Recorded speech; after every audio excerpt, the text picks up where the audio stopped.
History of the मराठाच्या पुढील भागात सर्व इतिहासप्रेमींचं स्वागत आहे. मराठशाहीचा कळस म्हणजे छत्रपती शिवाजी महाराजांचा राजाभिषेक. 6 जून 1674 शनिवारी हिंदवी स्वराज्याला पहिले छत्रपती मिळाले. जनतेच्या हृत सिंहासनावरती शिवाजीराजे त्याआधी कित्येक वर्ष अधिराज्य गाजवत होते. पण या राजाभिषेकाने छत्रपतींना एक अधिकृत अभिषिक्त हिंदू राजा बनविले. बरं, या विधीला राजाभिषेक म्हणतात, राज्याभिषेक नाही.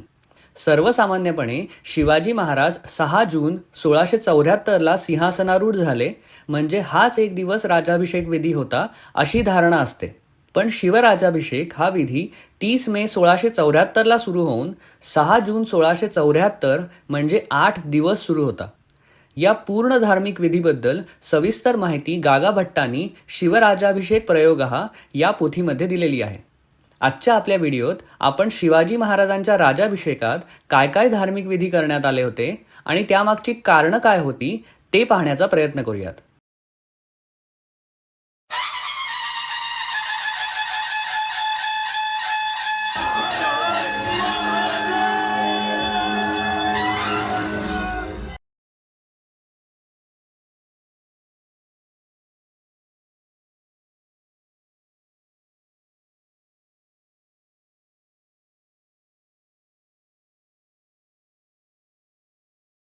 एखादा धार्मिक विधी आणि तो धार्मिक विधी करण्यामागचं कारण बऱ्याचदा आपल्याला आपल्या घरी पूजा करताना सुद्धा कळत नाही. हीच समस्या डोळ्यासमोर ठेवून राजाभिषेकात काय काय धार्मिक विधी करण्यात आले होते आणि त्यामागची कारणं काय होती हे सांगण्याचा प्रयत्न आम्ही या व्हिडिओतून करणार आहोत. राजाभिषेकात काय विधी झाले हेच फक्त यातून सांगायचा आमचा प्रयत्न आहे. ते श्रेष्ठ की कनिष्ठ, उत्तम का वाईट, श्रद्धा का अंधश्रद्धा, ही मतं ज्याची त्याने ठरवावीत आणि ऐतिहासिक दृष्टिकोनातून हा व्हिडिओ पाहावा. या सर्व विधीची रचना गागा भट्टांनी केलेली होती आणि हा विधी शिवाजी महाराजांचे राजपुरोहित बाळम भट्ट यांनी केला. गागा भट्टांची पार्श्वभूमी आमच्या मागील व्हिडिओमध्ये दिलेली आहे. त्याची लिंक आता स्क्रीनवर उजवीकडे दिलेली आहे. राजाभिषेकाचा सर्व विधी हा सपत्नीक म्हणजे पत्नी बरोबर करायचा असतो. यामुळे राजाचं लग्न झालेलं असणं गरजेचं आहे. लग्न होण्यापूर्वी क्षत्रिय आणि ब्राह्मणांची मुंज होणं गरजेचं आहे. भोसले हे क्षत्रिय जरी असले तरी त्यांच्यावरील संस्कार कित्येक पिढ्यांमध्ये लोप पावले होते. त्यामुळे शिवाजी महाराजांची मुंज झालेली नव्हती. पण मुंजीशिवाय महाराजांची 8 लग्न झाली होती. मग हे सगळे विवाह रद्द समजायचे का? तर नाही. यामुळे असं ठरलं की शिवाजी महाराजांची आधी मुंज करावी आणि मग त्यांच्या पत्नींशीच त्यांचा पुनर्विवाह करावा. याप्रमाणे 29 मे 1674ला ज्येष्ठ शुद्ध चतुर्थीला शिवाजी महाराजांची मुंज झाली. या दिवशी तुलादान आणि तुला पुरुषदान हे विधी झाले. हे विधी का केले? तर उशिरा मुंज केल्याबद्दल प्रायश्चित्त म्हणून शिवाजी महाराजांना तुलादान हा विधी करावा लागला. या विधीत शिवाजी महाराजांच्या वजना इतके म्हणजे 160 पाऊंड इतके सोन्याचे होन म्हणजेच 16,000 सोन्याचे होन आणि 1,000 सोन्याचे होन दक्षिणा मिळून 17,000 सोन्याचे होन इतकं तुलादान करण्यात आलं.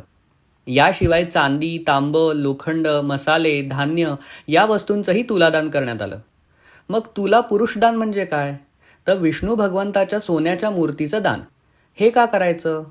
तर शिवाजी महाराजांनी ज्या लढाया केल्या त्यात जर ब्राह्मण हत्या, स्त्री हत्या किंवा लहान मुलांची हत्या झाली असेल तर त्याचं प्रायश्चित्त म्हणून हा विधी करायचा.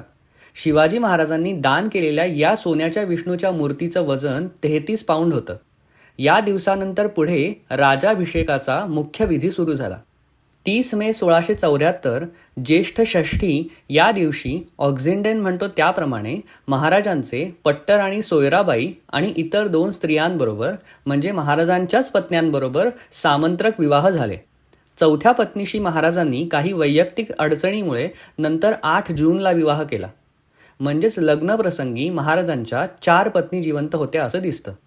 सर्व पूजांप्रमाणे सर्वप्रथम गणेशाचे पूजन करून महाराजांच्या राजाभिषेक विधीची सुरुवात झाली. यानंतर महाराजांनी पुण्याहवाचन, मातृकापूजन, नांदीश्राद्ध आणि विनायक शांती होम केला. हे सर्व विधी का केले ते आपण एक एक करून पाहूयात.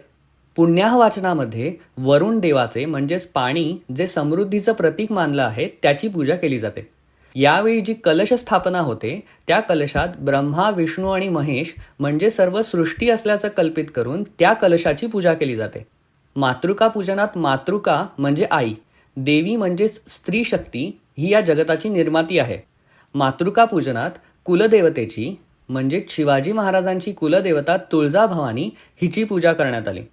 याचसोबत तिच्या 27 अंगभूत देवतांचं म्हणजे साध्या भाषेत सांगायचं तर तिच्या म्हणजे तुळजाभवानीच्या परिवारातीलही देवतांचं पूजन महाराजांनी केलं. या पुढचा विधी म्हणजे नांदी श्राद्ध. नंद म्हणजे प्रसन्न होणं, आनंदी होणं. शुभ प्रसंगी पितरांकडून आशीर्वाद मिळावेत, ते प्रसन्न व्हावेत म्हणून नांदी श्राद्ध हा विधी केला जातो. तोच शिवाजी महाराजांनी केला. यानंतर महाराजांनी विनायक शांती होम केला. विनायक शांती का केली? तर भविष्यकाळात येणाऱ्या कुठल्याही अरिष्टांना किंवा विघ्नांना टाळण्यासाठी विनायक शांती करतात.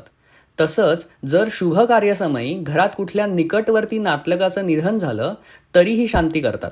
शिवाजी महाराजांच्या पत्नी काशीबाई यांचं राज्याभिषेकाच्या 2.5 महिने आधी मार्च 1674ला निधन झालं होतं. या 2 मुख्य कारणांसाठीच जी विनायक शांती करतात तीच शिवाजी महाराजांनी केली. मग अग्नी विसर्जित करून या दिवसाचा विधी संपला. महाराज आता यजमान म्हणजे पूजा करत असल्यामुळे त्यांनी साधी राहणी आचरायची होती. त्यामुळे रात्री राजांनी फलाहार केला, भूशय्येवर म्हणजे जमिनीवर झोपले आणि ब्रह्मचर्य पाळलं. महाराजांची आता मुंज आणि सामंत्रक विवाह झाल्यामुळे मुख्य राजाभिषेक विधीची आता सुरुवात करण्यात आली. यानंतर 31 मे 1674ला ज्येष्ठ सप्तमीला ऐंद्री शांतीला सुरुवात करण्यात आली. ऐंद्री म्हणजे इंद्राणी म्हणजेच इंद्राची शक्ती. हिंदू धर्मात राजाला देव मानलं गेलं आहे आणि देवांच्या राजाच्या पदाचं नाव इंद्र आहे. त्यामुळे इंद्राच्या आणि इंद्राणीच्या पूजेचा हा विधी आहे. हा विधी 31 मे, 1 जून, 3 जून आणि 5 जूनला करण्यात आला. 31 मेच्या दिवशी इंद्र आणि इंद्राणीची पूजा करून होम करून मग बळी देण्यात आला. 1 जूनला ऐंद्री शांतीबरोबर ग्रहयज्ञ आणि नक्षत्र होम करण्यात आला. नवग्रहांच्या अंतर्गत 48 देवता असतात. शुभ कार्याला जास्तीत जास्त ग्रहांची अनुकूलता मिळावी म्हणून ग्रहयज्ञ करण्यात आला.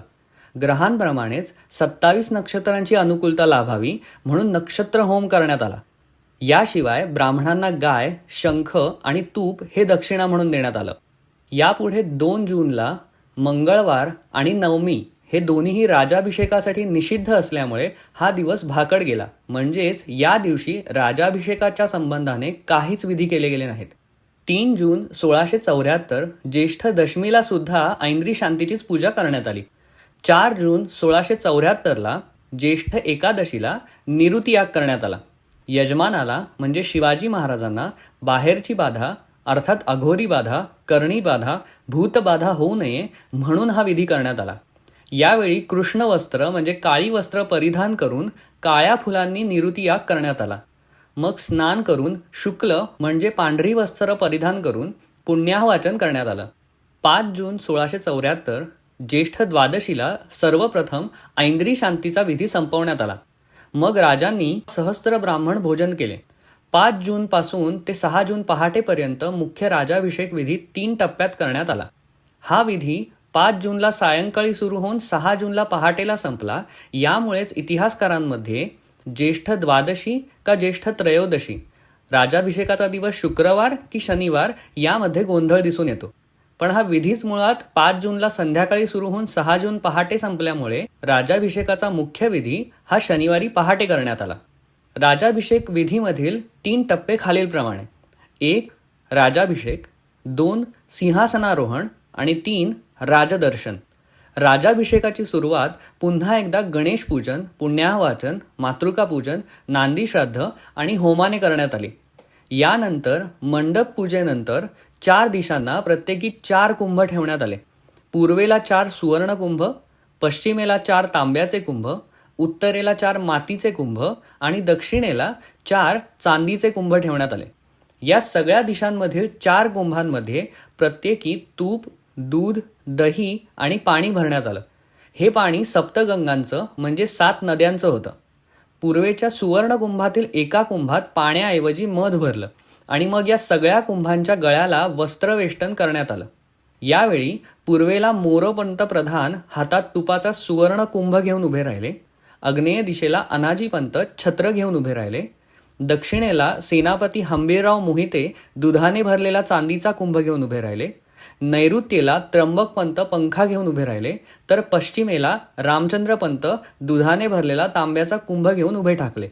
वायव्येला दत्ताजी पंतांनी हातात मोर्चेल घेतले होते, तर उत्तरेला रघुनाथ पंत मधाने भरलेला सुवर्ण कलश घेऊन उभे होते आणि ईशान्येला निराजी पंत दुसरे मोर्चेल घेऊन उभे होते.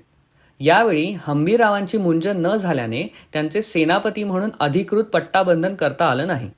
यानंतर होम करून शिवाजी महाराजांना अभिषेकशाळेत नेऊन सुगंधी तेल, चूर्ण आणि उष्णोदकांनी स्नान घालण्यात आलं. सोबत महाराणी सोयराबाई आणि युवराज संभाजीराजे सुद्धा होते. मग श्वेत म्हणजेच पांढरी वस्त्र परिधान करून महाराजांना मंत्रघोषात पंचामृत म्हणजे दूध, दही, तूप, मध आणि साखर यांचा अभिषेक करून पुन्हा एकदा स्नान झालं. पुन्हा एकदा नवीन श्वेतवस्त्र धारण करून सामंत्र अभिषिंचन करण्यात आलं. इथे राजांना अभिषेक करून राजे प्रति इंद्र झाले. यानंतर वर सांगितलेल्या सगळ्या कुंभांमधील द्रव्याने अभिषिंचन करून पुन्हा एकदा शिवाजी महाराजांचं स्नान झालं. मग राजांनी तुपात स्वतःचं मुखावलोकन म्हणजे स्वतःचा चेहरा तुपात पाहिला. यानंतर राजे गागाभट्टांसोबत रथावर आरूढ होऊन छत्र आणि ध्वज उभारून रथ चालविते झाले. हा रथ राजाला पृथ्वी जिंकण्यासाठी दिला आहे अशी कल्पना इथे करण्यात आलेली आहे. या पुढचा विधी म्हणजे सिंहासनारोहण. रथयात्रेवरून परत आल्यावर राजे सिंहासनावर त्याला पाय लागू न देता आरूढ झाले आणि गागाभट्टांनी तो क्षत्रिय राजा अभिषिक्त झाल्याचे घोषित केले. गागाभट्टांनी स्वतः छत्रपती शिवाजी महाराजांच्या डोक्यावर छत्र धरलं. सर्वांनी पृथ्वी दुमदुमून टाकणारा गजर केला. मराठा राजा पातशहा झाला ही काही साधी गोष्ट झाली नाही. यानंतर राजांनी गागाभट्टांना नमन केलं आणि सवत्स गायीची म्हणजे वासरू असणाऱ्या गायीची, घोड्यांची आणि हत्तीची पूजा केली.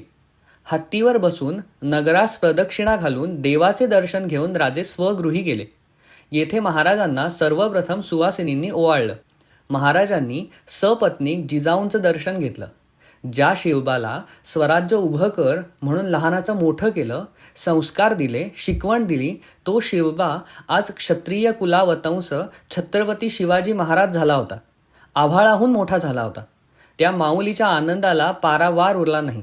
हे सर्व विधी होईपर्यंत 6 जूनची पहाट झाली होती, ज्येष्ठ त्रयोदशी.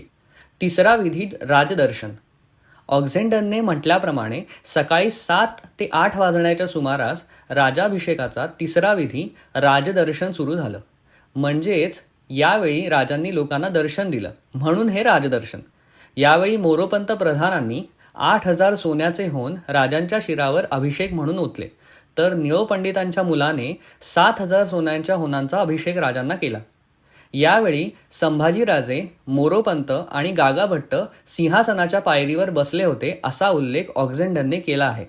यावेळी ऑक्झेंडनने छत्रपती शिवाजी महाराजांना एक अंगठी, एक हिरेजडित शिरपेच, एक हिरेजडित सलकडी आणि 2 मोती दिले. याचबरोबर एक खुर्चीसुद्धा दिली.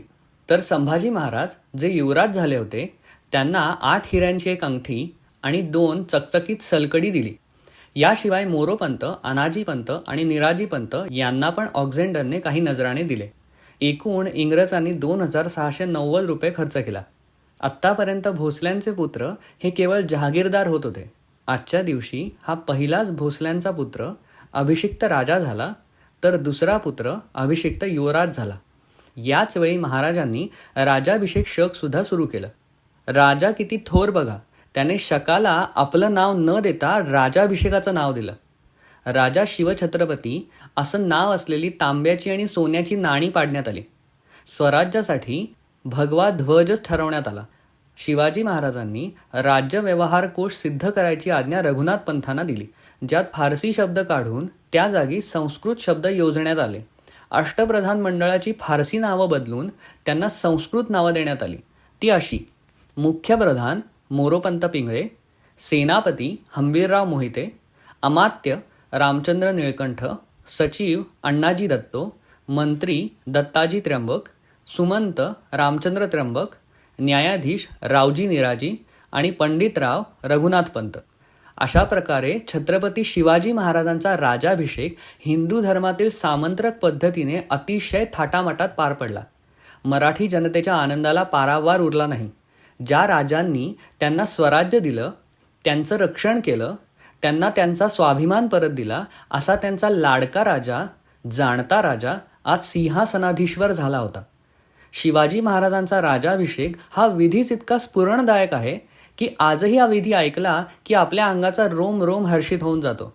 राजाभिषेक म्हणजे फक्त 32 मणांचं सोन्याचं सिंहासन बनवून त्यावर विराजमान होणं नसून त्या सिंहासनावर बसण्याची पात्रता स्वकर्तृत्वाने कमवून हिंदू धर्माच्या मंत्रांच्या घोषात त्यावर आरूढ होणं हे आहे. ते आपल्या राजांनी साधलं. आशा करतो राजाभिषेकाचा हा विस्तारपूर्ण विधी ऐकून आपल्यालाही काही नवीन माहिती मिळाली असावी. धन्यवाद.